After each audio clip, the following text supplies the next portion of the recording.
Bellerin, Bellerin, Hector Bellerin. In by Mustafi. Bellerin, brilliant! 2-2. Hector Bellerin, Bellerin, Hector Bellerin. Na, na, na, na, na, na, na. That's a song. Yeah.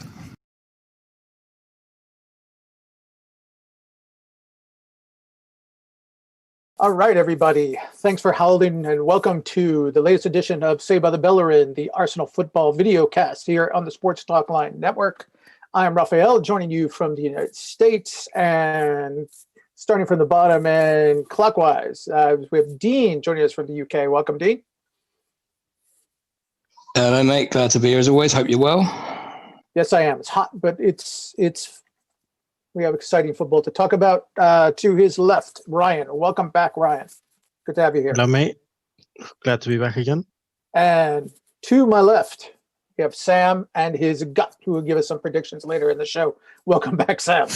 Hello, my good sir. Hope you're all well. We're all good. We're all good. It's Mikel Arteta's world, and we just live in it.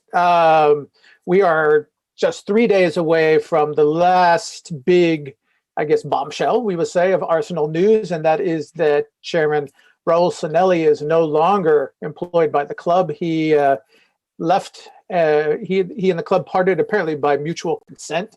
We're going to talk about the ramifications of that move. Dean and I talked about them in a kind of a Snapchat on Saturday as the news was breaking, but we had a little more time to digest it.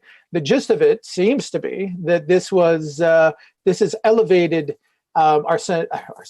This elevates Mikel Arteta to a role akin to Arsene Wenger's. You know, we talked about this. If you think about this, 2 years ago, when Unai Emery took over, Raul Sanllehi made a very explicit comment that Emery was going to have a role very different from Wenger's. He was going to have far less authority, and that the manager's job here going forward was only going to be to manage the club on game day, to select the squad, put it on the field, and help it win. Dean, let's start with you. It does appear, though, looking at what's happened with Edu elevated,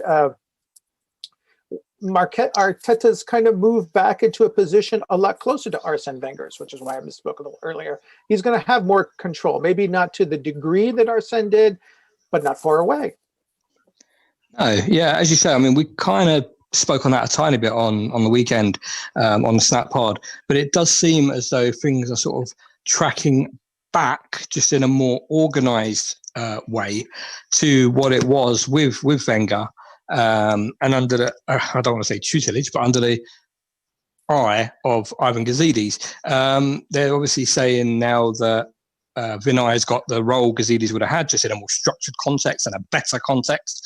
And Arteta has, as I said at the weekend, he's kind of gone, he's in the middle. So he's not just that head coach, you know, picking the 11 and training the team. He has got that bit more power. And it does seem that they've put, as you stated, and we've stated on the pod, so much previously about KSE's faith in Arteta and the knowledge that he is the right man going forward. They've given him a lot of power, to be fair, for someone that they've just brought in as a first, you know, for their first role. He's definitely midway to get in. I don't know if he'll ever get as much of that kind of power that Wenger had. I mean, the guy was picking carpet tiles and stuff at Colney and which flowers to go in the beds. I don't know if he'll want that. But he's definitely on the footballing side of it, getting a lot more than I think even he, thought he would get when he first took the contract, and it's a good thing in my opinion. Yeah, and we can talk about, you know, is this a step in the right direction? It does seem, Ryan, that this is a case of him being a lot closer to the decisions. We're going to talk about this in a moment. It just looked at with a streamlined front office. Well, hell, let's talk about it right now. You've got Edu in taking the role, you know, that Raul used to have of handling transfers. Arteta, we assume, is in his ear telling him the kind of players, or specifically the players that he wants, and it's down to Vinay to sort out the contracts. It does seem that in this very brief time since the shakeup has happened, they're a lot more streamlined. In the last 24 hours, we're seeing a lot of news on outgoings, players who we assumed were going to go now being concretely connected to clubs elsewhere. Yeah, and our board is going to work a lot more efficiently now. So it's not as many opinions, not many people to go through to get the final decision. Right? Deals used to take so long because they had to go through so many people. The manager had to pick who the player was. Then it had to be signed off by the technical director. Then it had to be signed off by Sanllehi. Then Husfami had to go and do all the contracts. The board had to sign off it. But now it's so streamlined. Arteta picks the player, tells Edu we're going to talk to him. That's sorted. Fahmy comes, does all the contracts. Vinay then signs it all off and it's done. So I think we're going to work a lot faster, a lot more efficiently, and it's going to be a lot more better for us going forward. All right, and let's turn our attention to the club, to the moves. Sam, I was going to give you a two-word title, Aubameyang already, right? Should have happened by now. Yeah, well, you would have thought so, but I think with Aubameyang, as I've mentioned on previous pods, they're literally just crossing the I's, dotting the T's in terms of the legal framework around the contracts. A lot of people are saying that they're waiting for him to come back off of holiday, which I believe he's either on his way or will be back tomorrow, I believe. So if for us, unfortunately, it's just a waiting game with Aubameyang. It's going to happen.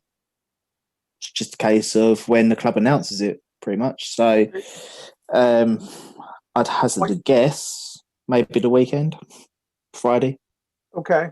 It seems like it's rolling, but as you said, it's all but done. I mean, his father was tweeting out a photo of himself with a captain's armband on. I mean, how more obvious can it be?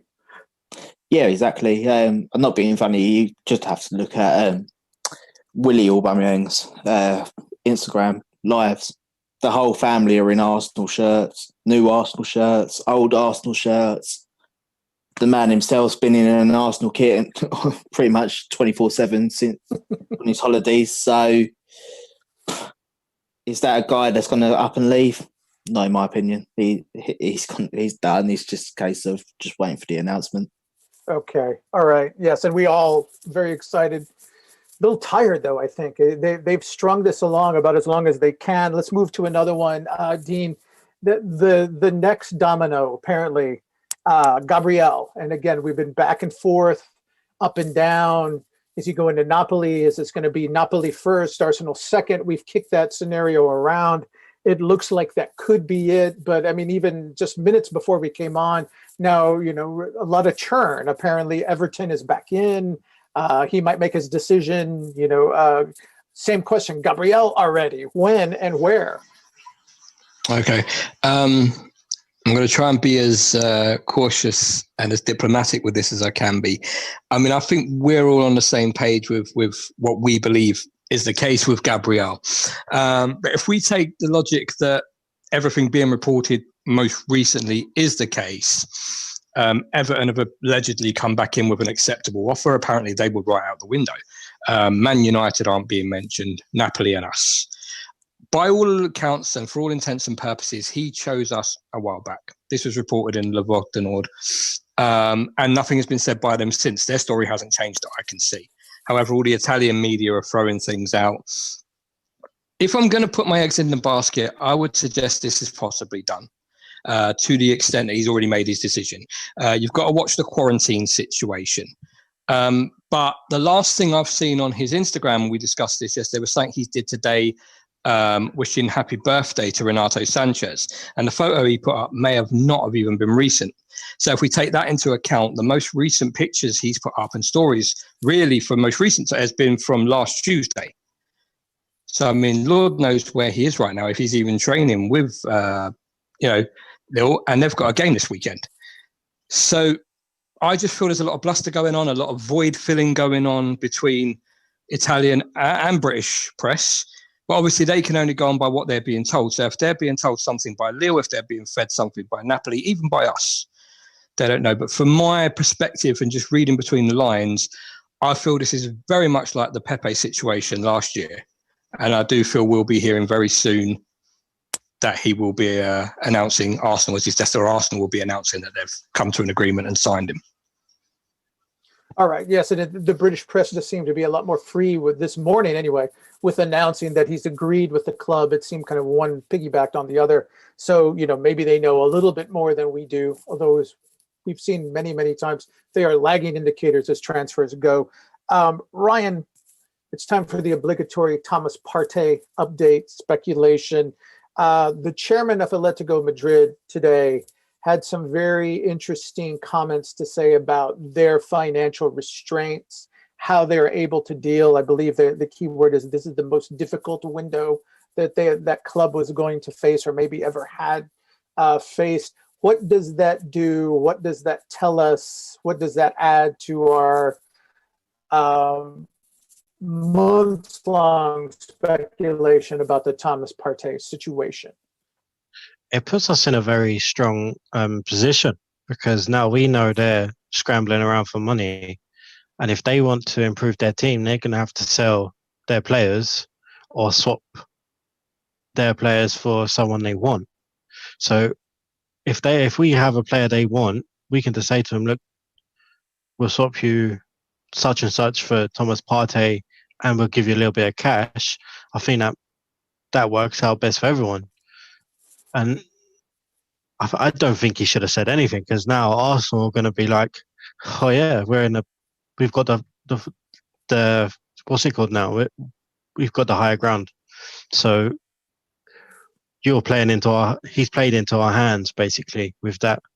And now we all said from the beginning they was on the furlough system, and the government controls most of their money now because of COVID and whatnot.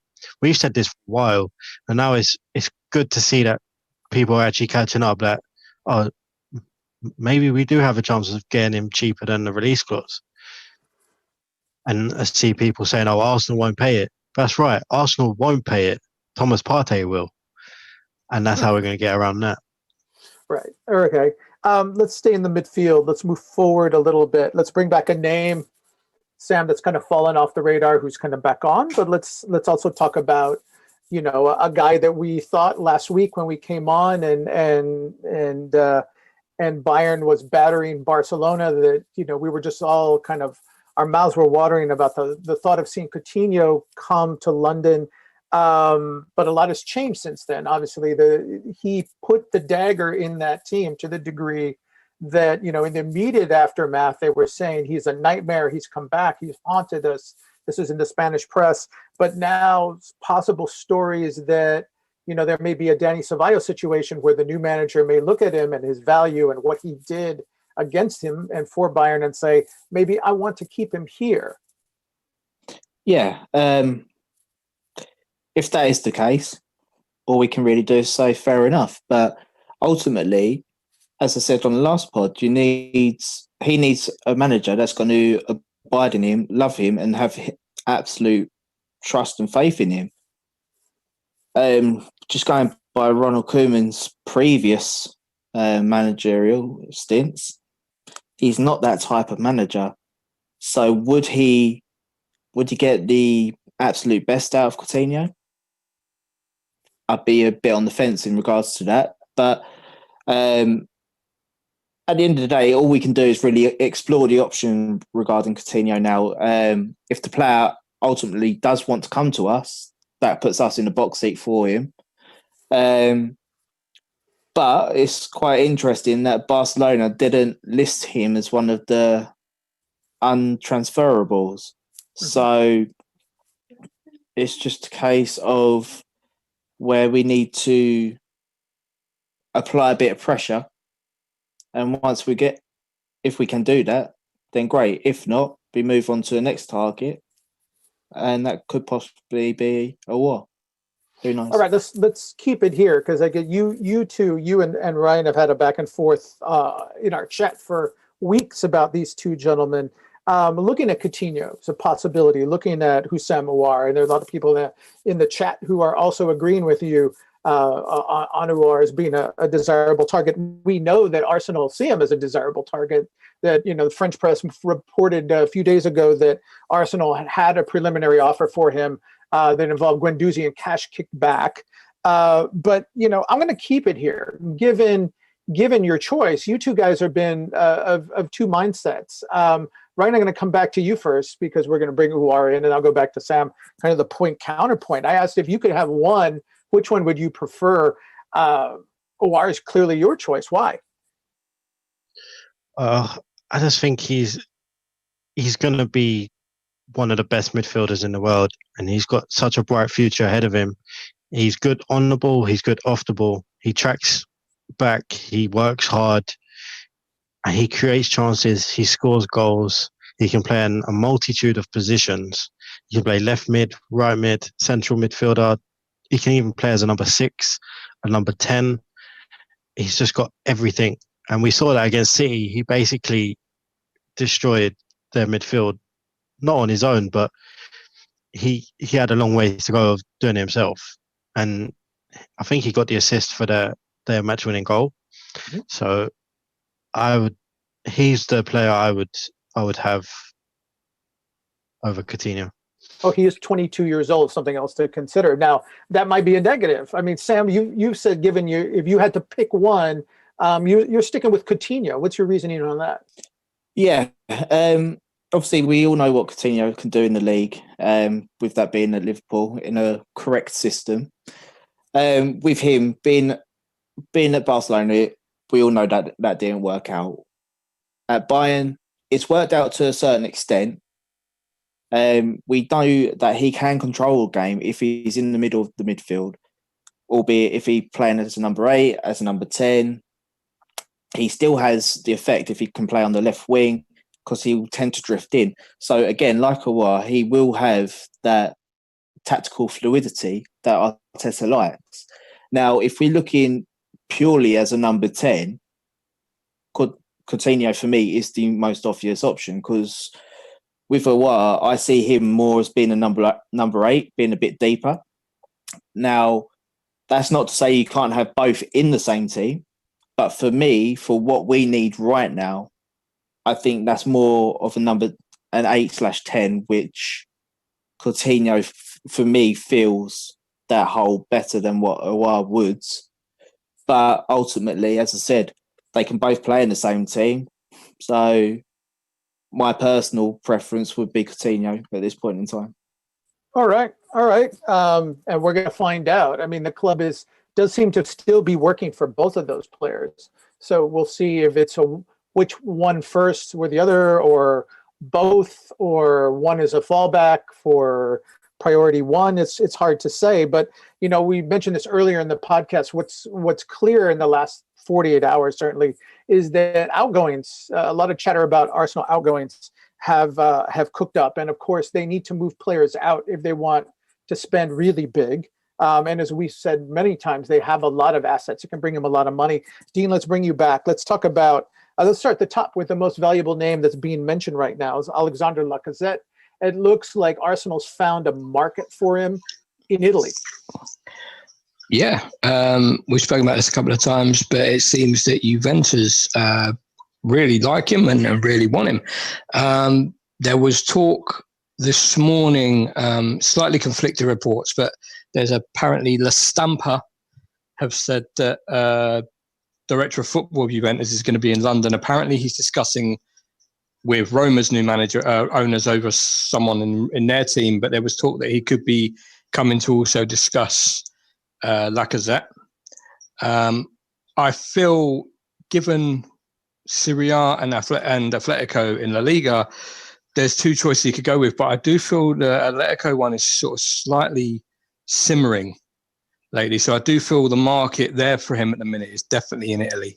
And I do feel if he goes anywhere, which I think he will do, it's going to be Juventus. It looks like it's edging ever so slightly, closer. There's sort of, things coming out in the wind about that. So I do feel we'll hear more about that in the coming sort of days or week or two.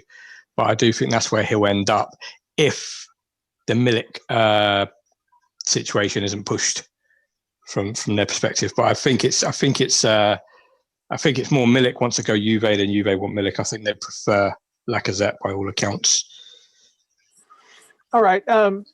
Ryan, let's come in. Let's talk about another position. A player we've talked about as being, given his size of his contract, given his age, given his role in the club, it seemed very likely that Sead Kolasinac would be leaving this summer. We haven't heard much news about him until today. Apparently, Schalke, his old club, are preparing a bid for him.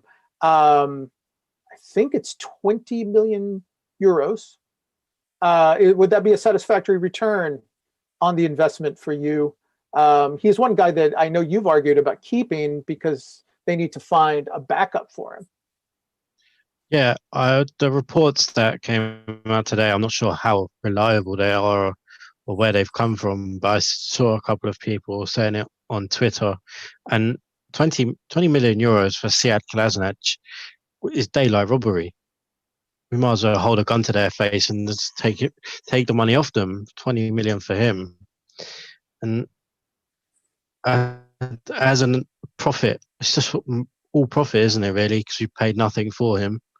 So we're taking all profit from him if we can get rid of him, I should say, because I don't know how reliable these reports are, but we definitely need a better backup left back to Kieran Tierney. That's for sure. If they're able to move Kolasinac, and I can see, Schalke was not happy to lose him when he came to Arsenal. Who would you look to? I mean, we've talked about Malang Sarr. It seems that he has yet to choose a club. Arsenal are still mentioned are still connected to him, but they're not like an odds-on favorite. But the attraction is young, free transfer. Yeah, we got Malang Sarr, or you got Reguilon from Real Madrid. There's not actually many others I can think of off the top of my head that I think would come and sit on the bench for Kieran Tierney. Because as you know, in the group chat, anytime someone brings up a left back, I just say we got the best left back in Europe. So there's absolutely no chance of signing another one.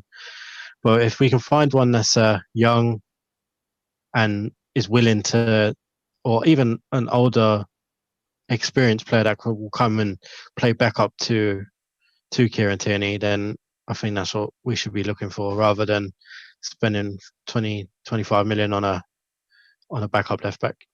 Especially when you're about to get almost that much for your current backup left back. Sam, we know there's a lot of congestion at center back, a lot of age, a lot of deadwood. It's clear there are a lot of players there. Arsenal wants to move out. One name that we expected has finally come up on the radar. It seems that Socrates has a market, and it looks like he's got one in Italy. There are a couple of clubs. Actually, one of them is Napoli, surprisingly enough.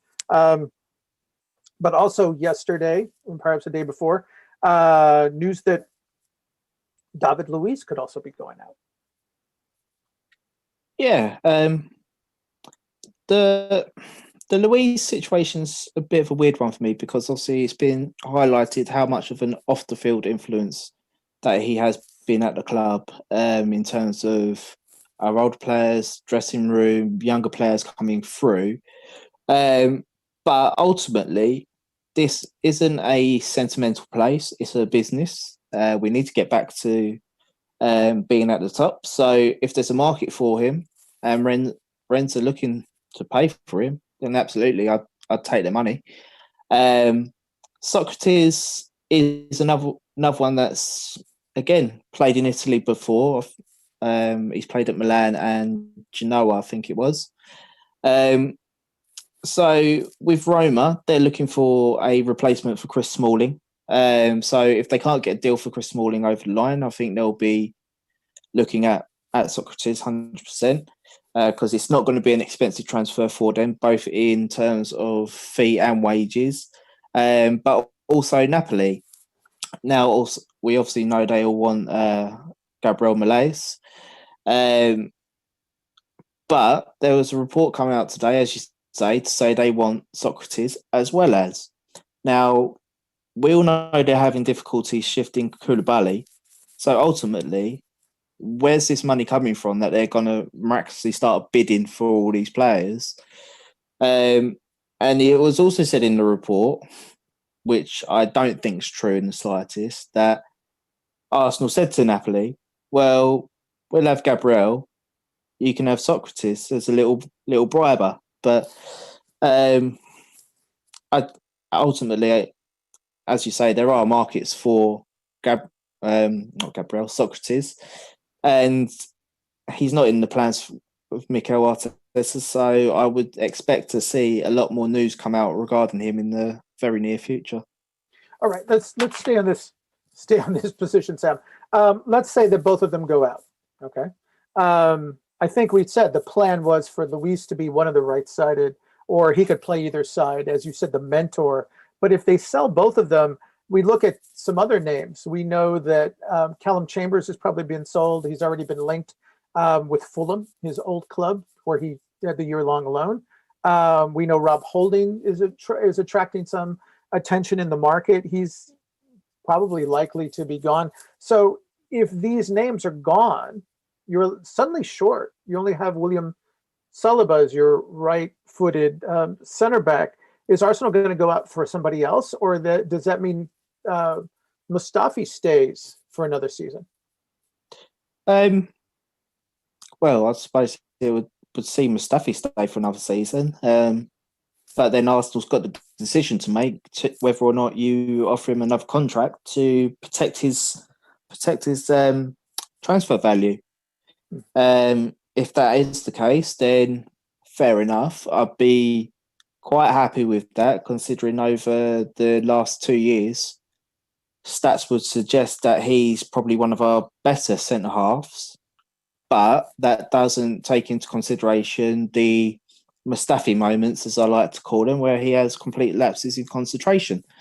And we're really trying to get away from that type of centre-back. So it would surprise me if Mustafi is still here. But if he would be, as a third choice, I wouldn't be too displeased about that. Okay. Fair enough.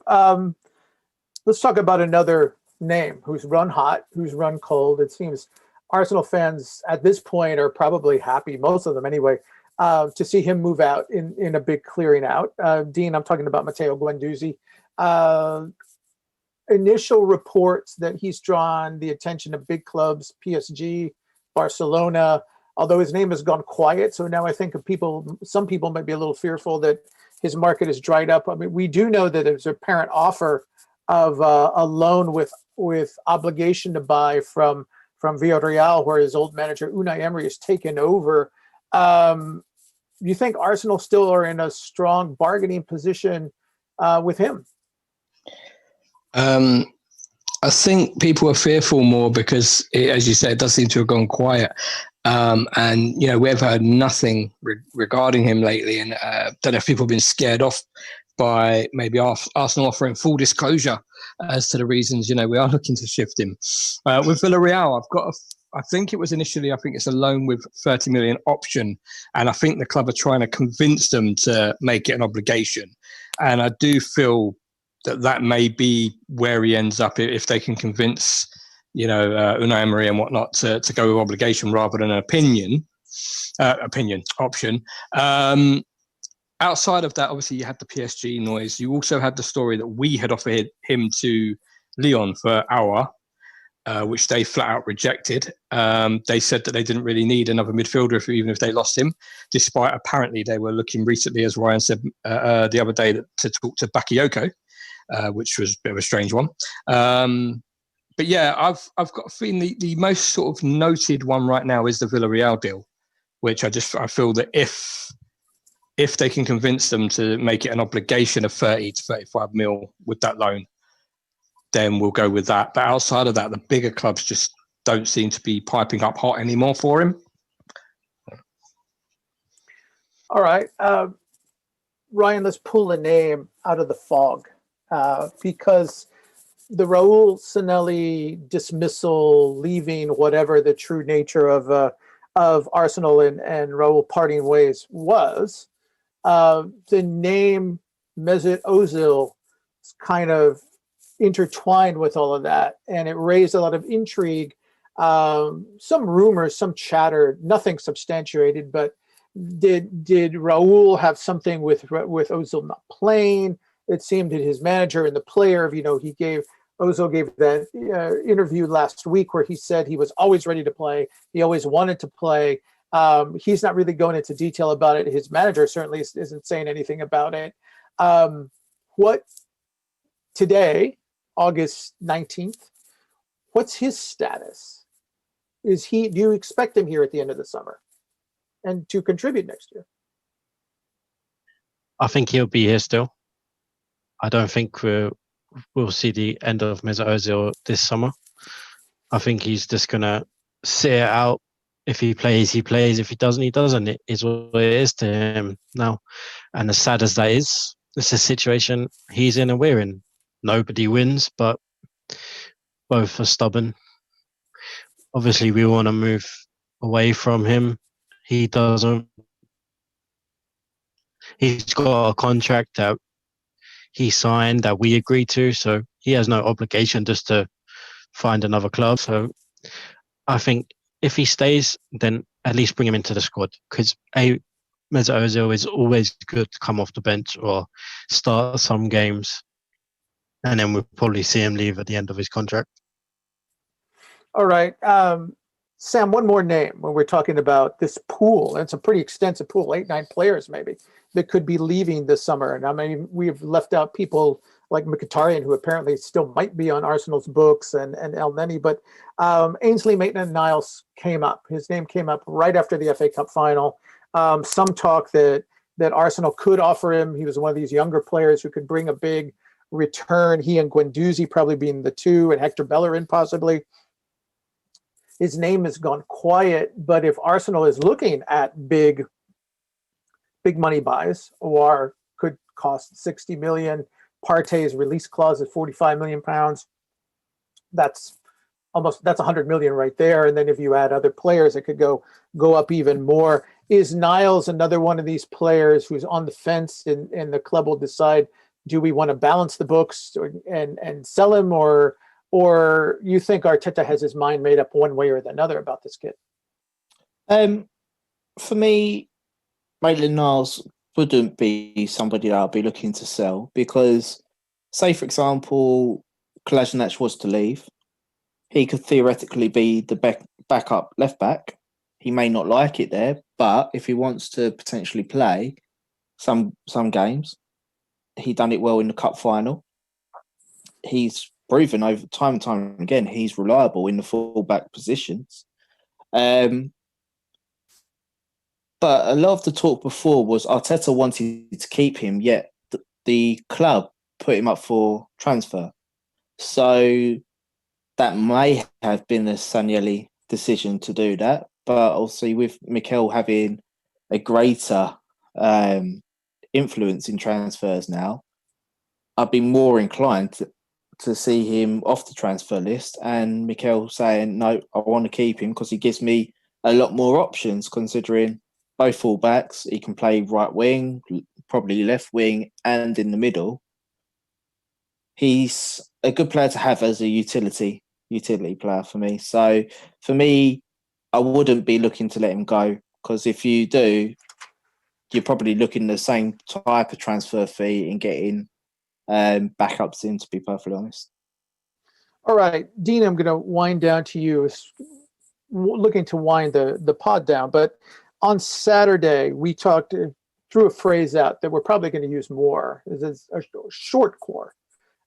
We talked about, Arsenal could go spend big. It looks like they're going to sell big, but I think Ryan brought this up, Sam brought this up months ago, that you really want to build your lineup around 4 or 5 really transcendent players and have good role players kind of filling them around. We're looking at the targets this summer. Obviously, keeping Aubameyang is priority 1. That looks like it's going to happen. Willian is in. They're still looking, again, at Coutinho or Aouar. Maybe both, but certainly one of them. They're still looking at Partey. Looks like they're in good shape with Gabriel. Nothing certain. But if they come away with four, one of the 2 attacking mids, Partey, Gabriel, Willian, what's the ceiling for this club in the next season, adding those players to their spine and Willian on the flank, in your opinion? Well, on Saturday when we discussed this, I don't know how I did it, but I completely left out Aubameyang extending. I said obviously Leno in goal, and then you've got Aubameyang at the top. So you've got the two ends met. Gabriel, Saliba in the spine there at the back. Partey, possibly Aouar, Coutinho, Willian to balance. And honestly, I think it's at least a top 4 challenge inside. And I also think we can go very far in Europa. I mean, look, we got to the final under Emery with what we had last year. I definitely think I would go all out and say we could possibly win it with that squad, Europa League. And I know at least one of the lads agrees with me there, because I think it was Ryan that mentioned that in chat the other week. And I definitely feel we could do top 4. So I'm essentially echoing what was said in the group chat there. I don't want to get too high up on my horse and say we could win the league, but being an Arsenal fan, that's your other, you believe in your squad, you believe you could do it. So I definitely feel a very high top 4 finish, if not, and then Europa League. I definitely reckon we could go that far. All right, Ryan, obviously getting back into top 4 is got to be priority, got to take precedence next season over winning, say, another FA Cup or even winning Europa League. Just the club's been out of the top 4 for quite some time now, and you don't want that to trail on. Looking again, short core, Coutinho or Aouar, Partey, put those two with Xhaka in the middle of the field. Gabriel, Willian, is that enough, or does the club need to maybe go out and find one other player to kind of fortify, maybe 2 cheaper players, but fortifications for that core? And who might they be? I think that would be enough, but it might depend on a centre forward as well. We might need an extra backup just in case Eddie Nketiah suffers from, a suspension or an injury, and then you've only got Aubameyang left. So you might need an extra striker. But other than that, I think that squad is definitely good enough. And I think I was the one that Dean agreed with in the group that we can definitely win the Europa League. I can see us definitely finishing the top 4, especially if teams are playing like they did this season. We pretty much threw the top 4 away this season. I don't care what anyone says. We should have won some games, which we didn't, and we should have finished in the top 4. So, yeah, I think we've got a very, very good chance of getting top 4, winning the Europa League, and I think we'll go deep in the FA Cup as well with that squad that you mentioned. One other thing about the short core that I've been thinking a lot about, again, the season starts in a little over 2 weeks. Sam, we talked about how they might need to fortify, they need numbers, they can't be thin with multiple competitions, very little rest, risk of injury is going to be higher. Obviously, the value of those 4 core players is obvious, but would that be enough to let them challenge in multiple competitions? Or again, similar question that I put to Ryan, is there another player out there or 2 players they might need just to make sure they're not thin? You've got to also factor in injuries with Arsenal. The two just seem to go hand in hand. So for me, in midfield, I'd say midfield, you need another 1, possibly. And also, I've spoken about him enough, really. So I'll just drop his name quickly, which is Mark Rocker. He could play in multiple positions in that midfield. So again, that lightens the burden on the other players, having to play constantly.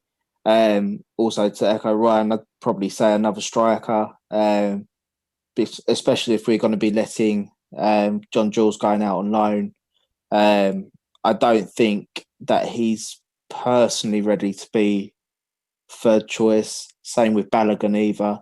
If he was to sign a new contract, I'd send him on loan instantly. It'll be interesting to see what the youngsters we've brought in to be our squad fillers to beef up the squad in the under-23s, to see how good they are. They potentially could step up, especially the centre-back, considering I believe he's going to be 21 this year. So it'll be very interesting to see what competitions Arteta prioritises, but ultimately, depending on the outs as well, will be dependent on one or two backup signings, in my opinion. All right. Okay, so let's wrap it up. Again, they're making us wait. Hopefully they'll make us wait as long as Wenger did. And hopefully the Streamlined front office makes the moves faster. Dean, we meet again on Thursday. There's got to be one of Gabriel and Aubameyang, at least one, maybe two by then. We should have definitive news on those two, should we? Yeah, I'm hoping we'll at least have one announcement tomorrow. Mohamed Bouafsi from RMC said that Gabriel should be making his announcement before/by Wednesday. So I'm hoping to hear something from that tomorrow. Aubameyang, I think we came down to the conclusion, I think this was Ryan's gut this time, matched with Sam's, that he would obviously sign and be announced once he's back off his holiday. So I'm assuming he may be back. I think he was packing away his cars the other day, so he should be back this week. We start pre-season training Saturday. So perhaps we hear from Gabriel tomorrow and Aubameyang Friday. Who knows? But there should be at least one before we come back on Thursday. Fingers crossed. All right, Ryan. 2, 1, 3. Any surprises? We could look forward by the end of the week. Let's expand the window. Seems that we come every 48 hours. We say something's going to happen, and we're still waiting. Yeah, if you used to ask me if anything was to happen before Thursday, I would have said no. I think Aubameyang will probably be next Monday. Because if we want to go all out for him, then that video is going to take a long time to edit. So I think it'd probably be, if he's back earlier, it'll probably be Friday. If he's back on Thursday, it'll probably be next Monday. And hopefully we hear about Gabriel tomorrow. Hopefully you hear more about Thomas Partey as well. So that's what I'm going to go with. All right, Sam, we're going to give your gut.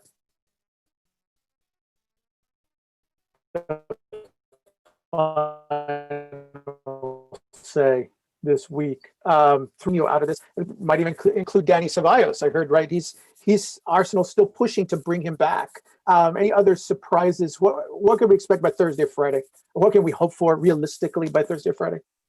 To be perfectly honest, I think it's just going to be the Gabriel decision, but I think we'll hear something a lot more formal in terms of bids being accepted, and the player looking to come over to England. In terms of Dani Ceballos, I don't think we're going to hear anything about that until Real Madrid are back in pre-season, probably about 2 weeks later, once Zidane's had run the rule over and once they've had a bit of a clearer idea of what their squad's shaping up to be like. So for me, realistically, I think it's going to be the Gabriel decision. And just to echo Ryan, I think Aubameyang will possibly be Monday, but if we're lucky, over the weekend. All right, just hoping for some relief. Again, this sometimes when those old Wenger vibes come back, it's just a little too much. There's too much at stake this summer.